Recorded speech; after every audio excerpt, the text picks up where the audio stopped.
Responsibility లేదా మీకు? ఎందుకు పిచ్చి ఎక్స్ప్లెనేషన్ అది అడిగా మిమ్మల్ని ఎక్స్ప్లెనేషన్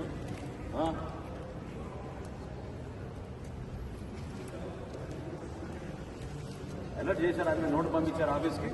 చెప్పారు సార్. సరుకు బాగాలేదని చెప్పారా? చెప్పారు. ఎప్పుడు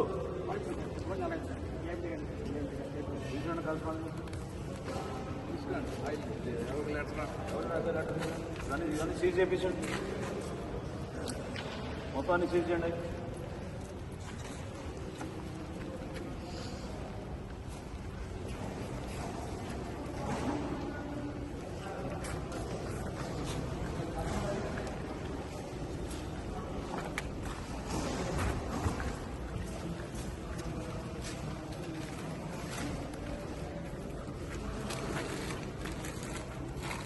हमारे बिल हमारे को किसी को बिल है हमारे बिल है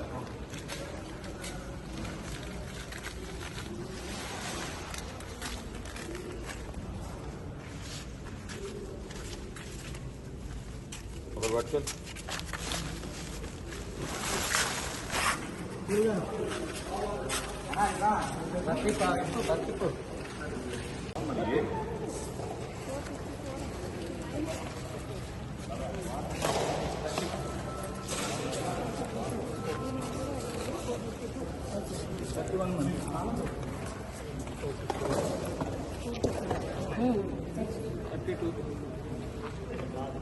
రెస్పాన్సిబిలిటీ లేదా మీకు? ఎందుకు పిచ్చి ఎక్స్ప్లెనేషన్ అది అడిగా మిమ్మల్ని ఎక్స్ప్లెనేషన్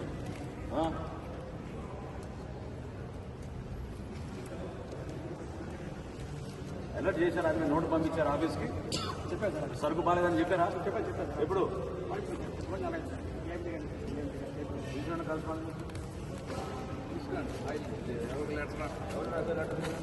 ఇవన్నీ సీజ్ చేయించండి, మొత్తాన్ని సీజ్ చేయండి.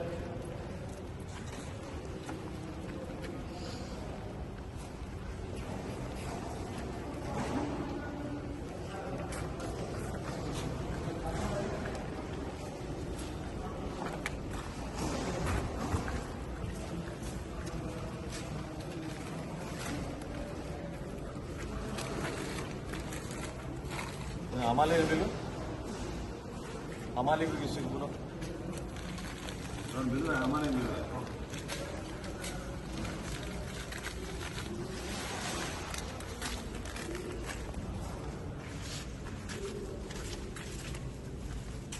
व्हाट्सएप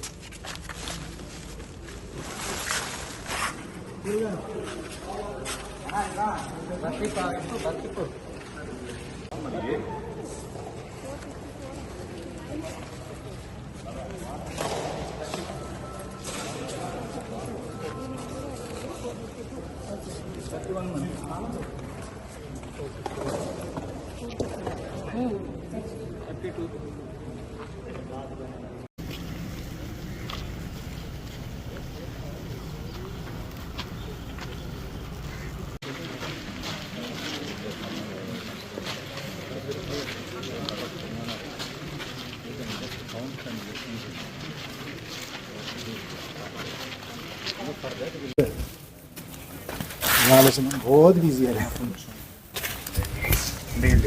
అందరికీ దశ పెడుతున్నారు, అందరం కలిసి తిన్నాం, కొంచెం ప్రశాంతంగా ఉన్నది. Okay sir. దర్శనం పడదా?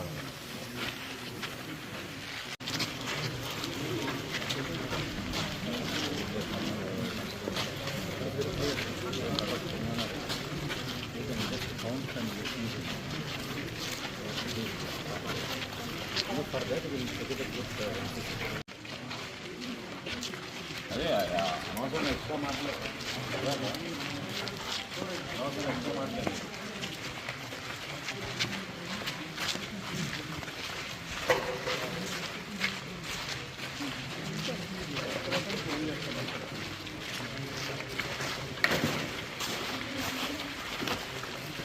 మనం కాకినాడలోనే చూస్తున్నాం. ఇది మాఫియా అంటారు కానీ వ్యవస్థీకృత మాఫియా ఉంది మనకి ఇక్కడ. చిత్తూరు నుంచి కాకినాడ వరకు గ్రీన్ ఛానల్లో నడిపించారు వాళ్ళు ఇన్ని రోజుల నుంచి. ఎక్కడ చూసినా లారీలు విపరీతంగా ఇక్కడికి వచ్చి కాకినాడ పోర్టుని ఒక అడ్డాగా మార్చుకుని ఒక కుటుంబానికి లబ్ధి జరిగే విధంగా రాష్ట్ర వ్యాప్తంగా దోపిడీ జరిగిపోయింది. ఎంత దుర్మార్గంగా వ్యవహరించారంటే పేదవాడి పొట్టగొట్టి ఈ ఆహార మాఫియా సృష్టించి ప్రతి మండలంలో కూడా వీళ్ళు ధాన్యం సేకరించుకుని ప్రభుత్వం 39 రూపాయల పర్ కిలో బియ్యం అందిస్తుంటే 7 రూపాయలకి 8 రూపాయలకి 10 రూపాయలకి వీళ్ళు కిలో కొనేసి ఎక్స్పోర్ట్ చేసుకుని వేల కోట్ల రూపాయలు సంపాదించారు. ఉదయం నుంచి క్షేత్రస్థాయిలో అనేక ప్రాంతాల్లో సిబ్బంది ఏర్పాటు చేసి టీమ్స్ ఏర్పాటు చేసి 10 చోట్ల దాడులు జరుగుతున్నాయి. ఇది కొనసాగుతాయి. ఆ మార్పు తీసుకొచ్చే వరకు ఖచ్చితంగా క్షేత్రస్థాయిలో ప్రతి ఒక్కరూ ప్రభుత్వ విధానానికి అనుగుణంగా పారదర్శకంగా నిజాయితీగా పనిచేస్తేనే వీళ్ళు వ్యవస్థలో ఉంటారు. అది ఎవరైనా ఉండొచ్చు. అధికార యంత్రాంగం కూడా వీళ్ళకి సహకరించింది గతంలో, ఇప్పుడు జరగదు. కేవలం ఒక ద్వారంపూడి కుటుంబానికే మేలు జరిగే విధంగా వ్యవస్థని మొత్తం మారిస్తే మాత్రం ప్రభుత్వం దానికోసం కాదు. అంతిమంగా రైతుకు లబ్ధి కలగాలి, వినియోగదారుడికి నిజాయితీగా మేము చేసే సరఫరా భరోసా కల్పించాలి. దీంట్లో ఎక్కడ కూడా కాంప్రమైజ్ ఉండదు. 100% మేము తీసుకోవాల్సిన చర్యలు తీసుకుంటాం. వీళ్ళపైన క్రిమినల్ కేసెస్ రిజిస్టర్ చేస్తాం. ఎవ్వరూ ఇటువంటి అవకతవకలు పొరపాట్లు చేసినా ఎక్కడ కూడా సహించాం. రైతులకి మేము అందించాల్సిన ధాన్యం కొనుగోలు డబ్బుల విషయంలో నేను ఈరోజు ఒక సమాచారం మాత్రం మీ దృష్టికి తీసుకొస్తాను.